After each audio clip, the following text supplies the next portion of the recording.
저는 오늘 본문을 항상 보면은 항상 생각나는 이야기, 아마 여러분도 한두 번 정도는 들으셨을 거예요.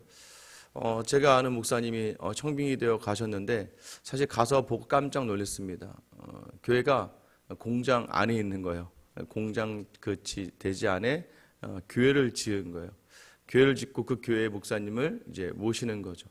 근데 그 교회 운영하는 모든 비용의 한 70%가 그 공장을 운영하는 장로님이신 거죠. 처음에 좀 약간 반신반의했습니다만은 그래도 저희가 이제 위임 예배 때도 가서 이렇게 보다 보니까 너무나 좋더라고요. 분위기도 좋았고 또 이제 좀 지방에 있다 보니까 좀 순박하기도 하고 또 정말 교회 헌신적이기도 하시고. 그런데요, 한 만 5년이 되지 않아서 결국 그 목사님은 그 교회에서 쫓겨났습니다. 이유는 공장장 장로님, 공장을 운영하는 장로님의 정치 색깔과 다르다는 이유 하나였습니다. 국가에서 이제 식사를 금하고 또 모임을 폐하했을 때도 왜 우리가 그 국가의 법을 따라야 되느냐, 왜 우리가 식사를 하지 않느냐 등의 여러 가지 이유를 대시면서 후에는 이제 뭐 새벽기도 때도 아예 이제 교회 사임을 하시고, 교회 사임을 했으니 이제 교회에 대한 재정을 하나도 본인이 이제 내지 않아도 되는 것이고, 또 사임을 한 이후에는 이제 나중에는 교회에서 공장 지분이니까 교회가 좀 나가줬으면 좋겠다. 처음에는 사택도 교회도 다 따로 교회 재산이다라고 말씀하셨다가 나중에는 다 알고 봤더니 명의가 전부 다 이 공장 소속인 거죠. 결국에는 그 목사님은 그곳에서 나오게 되셨습니다. 한 5년 만에. 그런데 알고 봤더니 그 전에 있었던 목사님도 한 5년 정도만 하다가 나왔고, 얼마 전에도 보니까 다시 목사님을 뽑아서 목사를 청빙했더라고요. 근데 그 모습을 볼 때마다 이 본문과 연결되어서 생각되어지더라고요. 누구를 위해서 그 교회가 세워졌는가. 처음에는 아마 좋은 마음이었겠죠. 공장을 짓고 외국인 노동자들도 오고 하니까 거기에 이제 교회를 짓고 사람들을 불러서 목사님이 오시면 마을 사람들과 또 공장에 거주하는 외국인들과 예배를 드리면서 좀 우리가 복음적인 그러한 일을 하자라고 시작했을지 모르지만, 그 시작은 그렇게 되었지만 시간이 흘러가면서 내 뜻과 맞지 않으면, 여러분 오늘 본문에서도 등장하는 그 내용이 뭐예요? 전부 다 복받기를 원한다. 자기 아들을 위해서. 교회에 세워지는 이유가 우리를 위해서 세워지는 건 맞죠. 우리의 생명을 위해서 세워지는 건 맞으나 우리의 원함대로 되기 위해서 교회가 세워지는 건 아니거든요. 처음에는 어떠한 뜻인지 모르지만 시간이 지나면, 여러분 그래서 조심해야 되는 이유가 바로 거기 있습니다. 우리가 교회 열심을 내거나 또 교회 많은 헌금을 내거나 또는 교회에 최선을 다해서 섬길 때 놓치지 말아야 될 것은, 처음에는 하나님으로 시작했다가 하나님이 없이 자기 자신으로 끝나는 경우가 많습니다. 오히려 그 사역했던 목사님은 저 같았으면 아직도 뭐 성격이 예전 성격이 살아 있었더라면 욱하고 한바탕 했을지도 모르겠는데, 그냥 끝끝내 그분 참 그냥 정말 성실하시고 그냥 진실하신 분이시거든요. 그런데 나중에 하나님께서 가장 알맞는 자리로 채워서 인도하시더라고요. 그분은 오히려 본인에게 딱 맞는 그러한 사역의 자리를 찾아서 가게 되셨어요.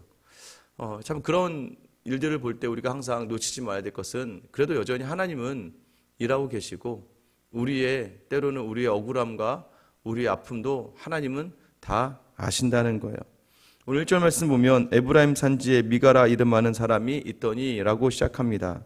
미가 야후라는 이름의 뜻인데 우리는 그냥 미가라고 부릅니다. 미가 야후는 누구냐면, 어떤 의미냐면 누가 여호와 같으신 이가 누구인가 라는 뜻이에요. 여러분 여호와 같으신 분은 없죠. 이것이 여러분의 삶의 고백이 되기를 축원합니다. 여호와 같은 분은 없는 거예요. 그런데 이 미가라는 아들의 이름을 낳고 보니까 이 미가가 2절에 어떻게 고백합니까? 그의 어머니에게 이르되 여호와께서 은 천백을 잃어버리셨으므로 저주하시고 내 귀에 말씀하셨더니 보소서 그 은이 내게 있나이다. 내가 그것을 가졌나이다 하니 그의 어머니가 이르되 내 아들이 여호와께 복받기를 원하노라 하니라. 여러분 오늘 본문을 보면서 이상하지 않으세요? 어머니가 은 1100개를 잃어버렸대요. 1100개 하니까 생각나는 게 있죠. 드릴라가 삼손을 잡기 위해 받았던 돈의 액수가 은 1,100개였어요. 이제 그 타락의 모습이 계속 이어져 오는 거예요. 이제는 어떻게 이스라엘이 타락했는지를 본문을 통해 보여주는 것이죠. 어머니가 은 1,100개를 잃어버렸는데 나중에 아들이 훔쳤던 거죠. 근데 아들이 왜 갖다 줬어요? 어머니가 저주하심으로. 어머니가 하나님 앞에 저주했다는 거예요. 이거 가져간 놈은 저주받아 죽을 거다. 그러니까 왠지 뭔가 두려움이 임하니까 다시 어머니에게 가져가서 어머니 이거 제가 가져갔던 거예요. 여러분 그러면 뭐가 나와야 됩니까? 이제 훈계와 질책이 나와야 되는 거죠. 다시는 이런 일이 일어나지 않도록. 그런데 이 어머니가 뭐라고 이야기합니까? 내 아들이 여호와께 복받기를 원하노라. 좋은 게 아닌 거죠. 그리고 자기 애가 너무 강하다 보면 잘못된 것을 보지 못할 때가 있습니다. 저희가 아이들을 4명을 키우다 보니까 항상 아이가 4명 다 다르잖아요. 그리고 또 4명 다 자라면서 일어났던 일들이 다 다르잖아요. 근데 항상 감사하게도 아내와 저는 항상 어떤 일이 일어날 때 저희 아이들의 문제를 먼저 보려고 많이 합니다. 우리 아이도 그렇죠. 상대방 부모나 어떤 갈등이 있었을 때 저희 아이도 똑같아요. 저희 아이도 문제가 있을 때가 있습니다. 저희 아이도 실수한 게 있고 항상 자기 자녀를 여러분 객관적으로 보시기 위해서 노력을 많이 하셔야 됩니다. 그러기 위해서 필요한 자리가 자꾸 아이를 담당한 선생님에게도 여쭤봐야 되고 또 아이와 관련된 사람들에게도 물어봐야 되면서 자기 아이를 객관적으로 봐서 여러분 아이를 여러분이 끝까지 책임질 거 아니잖아요. 여러분이 더 오래 사실 거예요? 그런 비극적인 삶을 살고 싶으십니까? 여러분이 더 먼저 가셔야 될 것 같은데 자녀를 낳다 보면 그러면 자녀는 지금부터 우리 같이 연습하는 거예요. 하나님께 맡기고 또 자녀를 나도 하나님께 내어드리고 이 자녀를 하나님께서 양육해 주시기를 맡겨야죠. 하나님께 맡기는 연습을 지금부터 하시지 않으면 나중에 여러분 그 자녀에게서 특히나 요즘에는 1명, 2명 많아야 이제 2명일 텐데 저희는 4명이라 다 못 책임집니다. 하나님이 그렇게 낳게 하신 것 같아요. 너네가 한 개, 저희 한 개 안 되는 건 안 되는 거라는 걸 인정하고 하나님께 내어 맡기지 않으면 안 되는 거죠. 여러분 자녀에 대해서 복받기를 원한다. 자기 원함대로 그렇게 이야기하면 그 자리를 훈계와 질책이 있어야 될 자리를 그냥 좋게 넘어가기 시작하는 것이죠. 그러나서 3절에 보면 미가가 은 1,100을 어머니께 주니까 그 어머니가 다시 내 아들을 위하여 또 내 아들을 위하여죠. 내 아들을 위하여 신상을 새기고 신상을 만들고. 여러분 지금 아들을 위하여 뭐라고 있다는 거예요? 우상을 만들었다는 얘기예요. 그러니까 아들이 우상이 된 거예요. 쉽게 얘기하면 이 아들이 우상이 되어버리니까 무엇을 하든지 이 아들이 우선이라는 것이죠. 내 손에 그러면서 뭐예요? 그러면서 그냥 그렇게만 가면 우리가 괜히 뭔가 한쪽이 좀 구석이 어렵습니다. 그러니까 이 은을 누구에게? 여호와께 드리노라. 이 은을 여호와께 드린다고 다시 내놓는 거죠. 여러분 이게 뭐예요? 결국은 아들이 우상이 되고 자녀가 우상이 되고 자기 마음대로 자기 생각대로 그 돈으로 아들을 위하여 신상을 만드는 것입니다. 그런데 문제는 뭐예요? 그 신상이 미가의 집에 있더라요. 그러니까 신상을 만들어서 미가의 집에 있었어요. 더 나아갑니다. 문제는 5절 보세요. 그 사람 미가에게 신당이 있으므로 그가 에봇과 드라빔을 만들고 한 아들을 세워 그의 제사장으로 삼았더라. 이제 신상을 만들었어요. 근데 그 신상을 집에 두었습니다. 그러니까 이 집이 뭐가 되는 거예요? 자기 딴에는 성전이라는 거예요. 이 집이 성전이 되고 뭔가 또 아쉽죠. 뭐가 아쉬워요? 제사장이 없잖아요. 그러니까 한 사람을 세워서 에봇과 드라빔, 제사장이 입는 옷과 제사장이 하나님의 뜻을 판결할 때 쓰는 드라빔을 만들어서 그 자리에 우상을 만들어서 그 자리에 두었다는 것이죠. 그러니까 이게 교묘하게 섞여버린 거예요. 교묘하게 이 신앙과 그 당시 우상, 드라빔 우상이거든요. 이 신앙과 우상이 교묘하게 섞여서 지금 그 집이 만들어진 거죠. 요즘에 그런 얘기 많이 하잖아요. 세상에 물든 기독교. 물질과 돈과 힘과 권력에 물든 기독교. 이게 예배드리는 장소인지 이게 뭔가가 좀 막 섞여버린 듯한 그런 모습. 어쩌면 지금의 모습과 비슷하겠죠. 여러분 기억하셔야 됩니다. 안 되는 건 안 되는 거죠. 드라빔이 어떻게 첫 번째는 집안에 그 당시에는 어떻게 이렇게 신상을 세우고 어떻게 예배당을 만듭니까? 문제가 있는 거죠. 그러니까 왜 그럴까요? 하나님 여호와 같으신 분이 어디 있는가라는 이름을 가졌는데 미가는 여호와가 누군지 몰라요. 하나님이 누군지 모르는 거예요. 그 어머니도 하나님에 대한 지식이 없는 거죠. 힘써 여호와를 알기 위해 노력을 하고 하나님을 알고 하나님을 따라야 되는데 이제 시간이 지나면서 땅의 풍족함을 얻게 되고 그 땅이 안정화되자 이제 자기들 마음대로 자기들의 기준을 세워서 자기들이 섬기고 싶고 자기들이 예배하고 싶고 자기들. 그러니까 여러분 우리가 조심해야 돼요. 왜냐하면 우리도 우리 기분대로 신앙생활 할 때 많잖아요. 내가 기분이 좋으면 막 정말 간이고 쓸개고 다 빼줄 것처럼 헌신하고 충성합니다. 그런데 내가 뭔가 좀 기분이 울적하고 내 마음에 들지 않으면 조금만 날 건드리기만 해봐 하면서 그런 표정으로 벌써 예배당에 들어올 때가 있어요. 나 오늘 날 건드리면 가만히 있지 않을 거야. 괜히 변덕이 심해지고. 여러분 그래서요, 믿음이라는 건 말씀을 깊게 묵상하고 말씀 안에 있는 사람이라는 의미는 무엇이냐면 그 심지가 굳다는 거예요.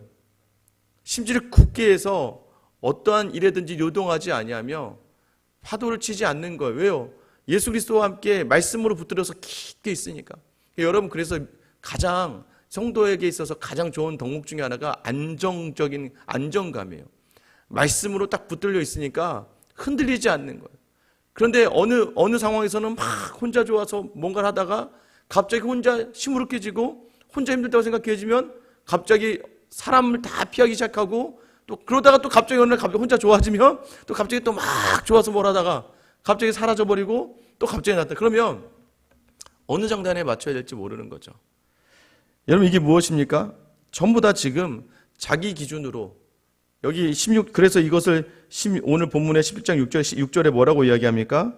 그때 이스라엘에 왕이 없으므로 사람이 자기의 소견대로 옳은 대로 행하였더라. 우리가 여러분 그렇게 살고 있잖아요. 왕이 없어요. 여러분의 왕은 정말 누구입니까? 성경개관학교 하면서도 말씀드렸지만 창세기부터 요한계시록까지 끝까지 하나님과 싸우는 대적의 마지막은 우리예요. 나예요, 나. 사탄 마귀는 우리를 어떻게 할 수가 없습니다. 사탄이 주는 그 유혹과 시험은요, 어떻게 이겨요? 예수님이 보여주시는 대로 말씀으로 이길 수 있는 거예요. 그래 끝까지 하와도 그랬죠. 보암직하고 먹음직하고 탐스러우니까 자기가 마지막에 선택하는 거예요. 요한계시록에 나오는 마지막 요한계시록도 어렵지 않아요. 여러분이 내 중심으로 내가 주인이 되어서 내가 왕이 될 것인지 하나님께 그 자리를 내어드릴 것인지 뭐 사형리 여러분 보시면 알잖아요. 전도가 무엇입니까? 너 왕의 자리를 내려놔. 왜 내려놔야 돼요? 그 왕의 자리에서 네가 감당해야 될 것이 내 지식과 내 지혜에 한계가 있는데 자꾸 그것을 가지고 다 감당하려고 하기 때문이죠. 여러분 그래서 끝까지의 싸움이 뭐예요? 누가 왕이냐 이거예요. 여러분 안에 누가 왕이십니까? 지금 어제 하루는 누가 왕이 되어 살았어요. 하나님을 잃어버리면 내가 왕이 되는 거예요. 그러니까 그 둘 중에 하나밖에 없습니다. 절대 중간은 없는 거예요. 중간이 더 나쁜 거예요. 나도 왕이 되고 하나님도 왕이 되면 그건 음행이라고 합니다. 하나님만 왕을 삼던지 아니면 하나님을 떠나서 믿지 않는 사람들 가지고 우리가 음행이라고 이야기하지 않아요. 그 사람들 그냥 하나님 몰라요. 하나님 모르는 사람인데 무슨 음행입니까? 근데 음행이라는 이유는 우리예요. 하나님도 아는 것 같기도 하고 그런데 세상도 좋기도 하고 이 둘을 교묘하게 믹스해서 그러니까 여러분 뭐예요? 아내도 데리고 살고 다른 여자도 데리고 살고 남편도 데리고 살고 다른 남자도 데리고 살고 여러분 이게 바로 음행 아니겠습니까? 왜요? 왕이 나니까 내 맘인 거예요. 여러분 그러고 나서 더 타락하는 모습이 7절부터 나타나요. 시간 관계상 아까 우리가 읽었으니까 한 사람이 이제 베들레헴으로부터 옵니다. 근데 중요한 건 베들레헴에 청년이 왔는데 레위인이에요. 이 레위인이라는 것 자체가 여기서 또 문제가 생깁니다. 왜냐하면 여호수아서 21장하고 민수기 35장에 보면 레위인들에게 48개의 성읍이 주어집니다. 각 지파 안에 이게 도피성 외에 6개의 도피성 외에 각 지파 안에 들어가서 4개씩 다 살 수 있게끔 48개의 레위 성읍들이 주어져요. 그러니까 그 안에서 그 지파 안에 속해서 거기에서 말씀을 전하는 삶, 또 돌아가면서 반차로 예루살렘 성전을 섬기는 삶을 살았던 거죠. 근데 베들레헴에는 그게 없어요. 그러니까 결국 이 청년은 뭐 한 거예요? 자기가 있어야 될 성읍에 있지 않고 베들레헴에 나와서 개업한 겁니다. 새로. 이제 돈 벌기 위해서 뭔가 이제 나와서 자기가 제사장 집안이니까 나와서 뭔가를 이제 하기 위해서 나온 거예요. 근데 이렇게 돌아다니다 보니까 마땅한 데가 있지 않은데 마침 거주할 곳을 찾고자. 이게 보세요. 목적 자체도 자기에게 주어진 레위인 성읍이 아니라 먹고 살려고 나왔다는 얘기예요. 먹고 살려고 나와서 어디로 갔다는 거예요? 미가의 집으로 갔어요. 미가가 반갑죠. 제사장 어설프게 한 사람을 세워다 놨는데 레위인이 온 거거든요. 10절에 보세요. 미가가 그에게 이르되 네가 나와 함께 거주하며 나를 위하여 아버지와 제사장이 되라. 내가 해마다 은 열과 의복 한 벌과 먹을 것을 주리라 하므로 그 레위인이 들어갔더라. 아버지와 제사장이 되어야겠다. 말로는 아버지와 제사장인데 그 목적은 뭐예요? 또 나를 위하여. 나를 위하여잖아요. 나를 위하여 아버지와 제사장이 되라. 우리가 계속해서 우리 자리를 돌아볼 때 놓치지 말아야 될 건 예배를 드리는 거거든요. 하나님께 예배를 드리는 건데 예배를 보러 가죠. 누구를 위하여? 나를 위하여. 내가 예배 안 나가면 찝찝하니까 벌 받을 것 같고 뭔가 안 한 것 같고 또 관계가 있어서 또 다른 사람들에게 괜히 또 싫은 소리 듣고 싶지도 않고 괜히 다른 사람들이 걱정하면서 이 관심을 갖고 연락하는 것도 부담되고 주일날 우리가 교회 나오는 건 하나님 앞에서 하나님께 영광 돌리고 우리가 마땅히 드려야 될 하나님 기뻐하시기 위한 우리의 기본적인 의무죠. 그런데 그것마저도 나를 위하여 들 때가 있어요. 믿음이 없는 사람은 다 괜찮습니다. 그런데 여기 새벽은 뭐 그런 건 아니니까. 새벽에 계신 분들은 그렇게 나오시는 분이 아니잖아요. 여러분 기억하셔야 돼요. 여러분 혹시 섬기는 모든 일이 누구를 위하여 섬기는지 이걸 자꾸 놓치면요. 화가 나기 시작합니다. 여러분 화가 나요. 누구를 위하여? 나를 위하여. 결국 아버지와 제사장이 되라고 하고 그 집에 드립니다. 그런데 결론은 어떻게 됩니까? 11절 같이 읽어볼게요. 시작. 그 레위인이 그 사람과 함께 거주하기를 만족하게 생각했으니 이는 그 청년이 미가의 아들 중 하나같이 됨이라. 결국엔 아버지와 제사장이 되라고 했는데 결국 어쩔 수 없습니다. 왜요? 지금 미가가 누구에게 돈을 받고 있어요? 이 레위인이 미가에게 돈을 받고 있는 거예요. 은 열과 의복 한 벌과 먹을 것이 지금 누구에게 오는 거예요? 지금 미가에게서 오는 거예요. 당연히 그 레위인은 어떻게 돼요? 미가의 아들들처럼 미가의 말을 들을 수밖에 없고 미가의 좋은 대로 무언가를 할 수밖에 없는 것이죠. 여러분 지금 이것이 뭐예요? 이것이 문제가 되는 거죠. 교회 나와도요. 우리가 서로 성도를 섬김의 자리가 무엇이 되는 거예요?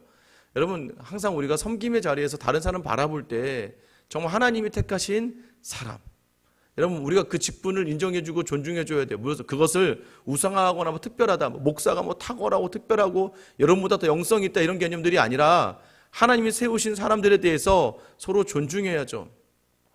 저도 목사지만 제가 뭐 어떤 분에게 교회 일을 부탁드리고 그 자리를 맡겨드렸으면 그 자리에 대해서 저도 존중해 드려야죠. 그것이 맞는 거죠. 그것이 서로에게 맞는 거 아닙니까? 하나님이 세워주신 그 자리 인정하는 것이죠. 그런데 종속이 되어버리고 가다 보니까 그래서 그것이 문제가 되기 시작하는 거예요. 예전에 한 교회가 그런 교회가 있었습니다. 교회를 한 분이 다 세웠어요. 한 70-80% 이상의 재정을 그분이 다 가지고 와요. 근데 목사님 사례를 또 그분이 줘요. 그러다 보니까 어떤 문제가 돼요? 목사에게 월급을, 사례를 주는 날, 우리가 이제 월급이라고 하지 않잖아요. 사례를 주는 날 봉투에 담아서 이렇게 목사님에게 던져주셨다고 그래요. 그 목사님이 평생에 하니 그 장로님에게 이 사례 받는 날이 너무나 치욕스럽고 너무나 비굴했다 그러시더라고요. 매월마다 오셔서 봉투에 돈을 담아서 이렇게 목사님께 드렸다는 거예요. 근데 그것이 본인의 그 사역의 마지막까지 눈물을 흘리시면서 이야기하셨다는 얘기를 들었어요. 여러분 우리가 기억하셔야 됩니다. 교회는 그렇게 구성되어진 게 오늘 본문은요. 조금 제가 막 다른 예화를 들고 하는 어쩌면 정말 우리 교회가 다시 한번 돌아보고 생각해 봐야 돼야 되기 때문이에요. 12절 말씀 보세요. 미가가 그 레위인을 거룩하게 구별하며 그 청년이 미가의 제사장이 되어 그 집에 있었더라. 13절 이에 미가가 이르되 레위인이 내 제사장이 되었으니 이제 여호와께서 내게 복 주실 줄을 아노라 하니라. 결국엔 복이죠. 기복으로 가득한 거예요. 여러분 믿음은요. 혹시나 뭘 기대하고 오셨다면 죄송하지만 믿음은요. 이 땅의 풍성함을 채우기 위한 자리가 아니에요. 믿음은요. 영생을 채우고 이 땅에 풍성함의 자리가 없다 할지라도 이 땅에 내 원하는 대로 되지 않는다 할지라도 예수로 채워지는 자리로 말미암아 천국을 누리고 기쁨의 자리를 누리는 것이 바로 믿음이에요. 그런데 자꾸 이것을 혼동하면 안 돼. 물론 하나님 주시는 거니까 다 주시는 건 감사한 거죠. 물질을 채워주셨더라면 하나님의 뜻이면 여러분 그 물질을 누구를 위해 사용해야 됩니까? 저는 기업하시는 분들에게 많이 말씀드립니다. 최선을 다해서 돈을 많이 버세요. 최선을 다해서 이윤도 많이 남기세요. 그리고 그것으로 하나님의 영광을 위해 쓰셔야 되는데 최선을 다해서 돈을 벌다가 자꾸 자기 만족으로 가니까 문제가 되는 것이죠. 여러분 하나님이 세우시고 하나님이 주인이라고 이야기하면서 어디에도 말씀에도 없는 사람이 주인이 되는 것이죠. 여러분 교회는요, 여러분 가정은요, 여러분이 주인이 아니고 여러분이 책임자가 아니에요. 그런데 우리는 자꾸 내가 무언가 열심히 좀 하고 나면, 내가 뭔가 헌신하고 나면, 내가 뭔가를 좀 하고 나면 마치 내가 주인. 그래서 사실 주인 정신으로 일하는 건 너무 좋습니다. 교회는 내 것이야. 교회가 내야. 내가 교회야. 여러분 가정도 마찬가지, 직장도 마찬가지고 사업도 마찬가지 아닙니까? 주인 정신으로 일하는 거는 너무 좋은 거예요. 내가 우리 교회, 내 교회야. 이 내 교회 생각을 가지고 섬기는 건 너무나 좋지만 여러분 그렇다고 이 주인처럼 일하시면 생각하면 안 되는 거죠. 주인처럼 그 자리에 있으면 안 돼요. 주인 같은 주인 정신으로 일은 하되 하나님의 종으로서. 그런데 많은 분들이요, 조금 뭔가해서 조금 열심히 되고 조금 인정할 만큼 되면, 또 가정에서도 마찬가지예요. 부부간에도요, 알게 모르게 서로 간에 우위가 있어요. 그래서 내가 이 가정 안에서 내가 조금 더 기여한 바가 많았다고 느껴지면 갑자기 자기 소리를 내기 시작합니다. 그러니까 가정의 불화가 거기에서부터 있는 것이죠. 우리의 자리는요, 하나님이 주신 자리잖아요. 특별히 교회는 그런 곳 아닙니까? 여러분 지금 우리 자리가 미가가 되면, 말로는 여호와 같으신 분이 어디 있는가 이야기하는데 하나님을 몰라요. 하나님이 누군지 몰라요. 힘써 여러분 그래서 말씀을 읽으셔야 되고 힘써 배우셔야 돼요. 그러니까 어떻게 돼요? 감정적으로 예수를 믿으니까 그거는 초등학교 청소년 아이들이 하는 거예요. 청소년 아이들 때까지는 아직 인격적으로 모든 것이 완벽되어 있지 않기 때문에 막 찬양을 뜨겁게 하고 막 뜨겁게 뛰어다니고 막 소리를 지르고 기도하면서 막 뜨겁게 하는 거예요. 근데 여러분 나이가 막 3, 40, 50이 다 돼서도 계속 막 뜨겁게 방방 뛰는 게 아니에요. 가족을 유지하기 위해서는 아이들은 이렇게 뛰어다닐 수 있지만 부모는 안정감 있게 제대로 삶을 경험하고 알고 있기 때문에 그 자리에 꿋꿋이 지켜나가는 것이죠. 믿음이 그런 겁니다. 이제는 어느 정도 되셨으면 하나님을 힘써 알기 위해 노력하셔야 돼요. 하나님이 어떤 분이시고 하나님이 어떠하신가. 그런데 여호와 같은 분 어디 있냐? 너 여호와가 누군지 알아? 그럼 말 한마디도 못해요. 되게 재밌어요. 중직자인데도요, 한번 신앙 고백해보세요 그러면 제가요, 다 알고는 있는데요, 머리는 다 알고 있는데 입으로는 어떻게 이야기를 할지 모르겠어요. 그러면 전도가 안 되는 거죠. 머리는 다 알고 있어도 입으로 나오지 않으면 어떻게 전도를 하겠어요? 누군가에게 하나님을 이야기하고 예수를 이야기해야 되는데 알 거는 같은데 내가 다 이해는 하는데 그것을 이야기하지 못한다고 이야기하면 어떻게 되겠습니까? 여러분 우리가 미가가 아닌가요? 문의는 여호와 같은 분 어디 있습니까? 라고 이야기하지만 삶으로는 하나님 배우는 자리는 아무것도 없는 자리. 또한 여러분 우리가 미가의 제사장 같지 않습니까? 먹고 살기 위하여 하나님을 섬기는, 나를 위하여 나를 채우기 위해 내 배를 채우고 거할 곳을 찾기 위해서 하나님을 섬기는 미가의 제사장과 같은 자리가 있지 않습니까? 오늘 이 자리는요, 굉장히 우리가 비통해하며 우리가 굉장히 참혹한 이 신앙의 현실을 보고 있는 거예요. 다시 한번 뭐예요? 왕이 누구인가? 왕이 누구인가? 여러분 제가 쭉 이런 얘기해드린 게 뭐예요? 우리도 그런 교회가 될 수 있기 때문이에요. 저도 그런 목사가 될 수 있고 여러분도 그런 성도가 될 수 있기 때문에, 여러분 우리가 저는 그렇게 되지 않을 겁니다, 여러분은 그렇게 되지 않을 거예요 라고 누가 그런 얘기를 할 수가 있습니까? 우리 모두가 다 그렇게 될 수 있다는 걸 인정하시고, 그래서 하나님이 왕이 되시지 않으면, 예수가 우리 주가 되시지 않으면 이렇게 된다는 걸 기억하시며 두렵고 떨림으로 다시 믿음의 자리를, 그래서 우리의 고백이 세상의 것이 채워지지 않아도 예수 그리스도와 함께함의 그 자리로 말미암아 만족하고 감사하고 기뻐할 수 있는 그 은혜의 길을 달라고 여러분 기도하시며 서 있어야 되는 것이죠. 오늘 다시 한번 우리의 자리를 돌아볼 수 있었던 시간, 다시 한번 우리의 왕이 하나님이심을, 예수 그리스도이심을 증명하며 고백할 수 있는 시간, 그 시간으로 삼기를 예수님의 이름으로 축원합니다. 제가 기도할게요. 사랑의 하나님, 우리가 제발 말씀 위로 넘어가지 않도록 우리에게 하나님께서 함께하여 주셔서 하나님을 더 온전히 알고 하나님을 온전히 더 바라며 우리의 모든 삶의 자리가 왕이신 그 하나님을 놓치지 않도록 우리와 함께하여 주시옵소서. 하나님, 조금만 뭘 하다 보면 우쭐해져서 우리의 마음과 생각이 하나님과 같이 일할 때가 있습니다. 하나님, 또 어떤 것들이 내게 주어지지 않으면 분노하고 화를 낼 때가 있습니다.